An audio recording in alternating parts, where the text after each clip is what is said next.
এই সময় প্রচুর পরিমাণে পাকা তাল পাওয়া যায়, আর পাকা তালের বড়া বা ফুলুরি খেতেও ভীষণ ভালো হয়। আজ আমি আপনাদের একেবারে সহজ পদ্ধতিতে দারুণ স্বাদের নরম তুলতুলে পাকা তালের বড়া বা ফুলুরি বানানো দেখাবো। তো চলুন বানানো শুরু করা যাক।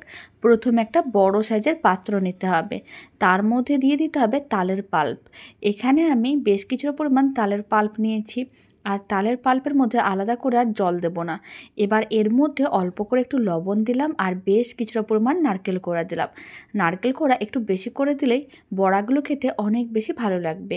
মেজারিং কাপের হাফ কাপের মতন চিনি দিয়েছি, 100 গ্রাম চিনি আর হাফ কাপ সুজি, মানে 100 গ্রাম সুজি দিলাম। আর 1 কাপের মতন দিয়ে দিলাম ময়দা, 200 গ্রামের মতন ময়দা দিলাম। এখন সমস্ত কিছু একসঙ্গে ভালো করে মিশিয়ে নিতে হবে। এই সময় অল্প করে একটু মৌরি দিতে হবে। মৌরি দেওয়ার কারণে তালের বড়াগুলো খেতে আরও অনেক বেশি ভালো লাগবে। এখন সমস্ত উপকরণ এইভাবেই খুব ভালো করে মিশিয়ে নিতে হবে। কোনো রকম জল দেওয়া যাবে না। এইভাবে কিন্তু শুকনো উপকরণ ও তালের পাল্পটা দিয়ে খুব সুন্দর করে মিশিয়ে নিতে হবে। আর ভালো করে মিশিয়ে নেওয়ার পরে মিশ্রণটাকে 10 মিনিটের মতন রেখে দিতে হবে, যাতে সুজিগুলো বেশ নরম হয়ে যায়। সুজিগুলো যদি নরম হয়ে যায়, তারপরে যদি বড়াগুলো ভাজা হয়, তাহলেই কিন্তু বড়াগুলো অনেক বেশি নরম তুলতুলে হবে। 10 মিনিট হয়ে গেছে। কড়াইতে সাদা তেল গরম করে নিয়েছিলাম।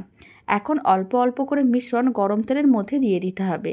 ফ্লেমটা মিডিয়ামেই আছে। প্রথমে তেলটাকে ভালো করে গরম করতে হবে, তারপরে ফ্লেমটাকে মিডিয়ামে করে দিতে হবে।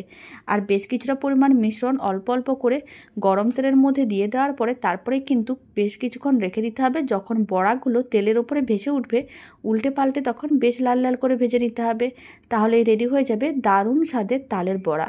এবার বড়াগুলোকে আপনারা হালকা লাল করেও ভাজতে পারেন বা একটু বেশি লাল করেও ভাজতে পারেন।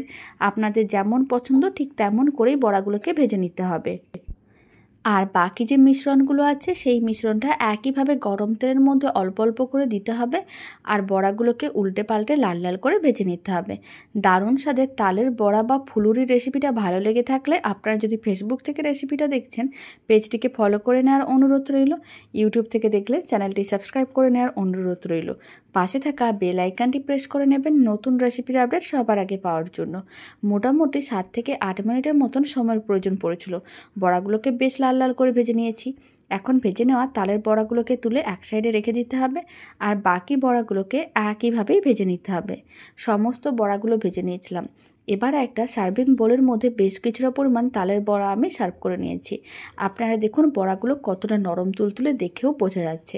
বাড়িতে বানালে কমেন্ট বক্সে জানাতে একেবারেই ভুলবেন না তালের বড়াগুলো খেয়ে আপনাদের কেমন লাগলো। তো চলুন ভিডিওটা আমি এখানেই শেষ করছি। আপনারা সবাই ভালো থাকবেন, সুস্থ থাকবেন। আবার নতুন রেসিপি নিয়ে দেখা হচ্ছে।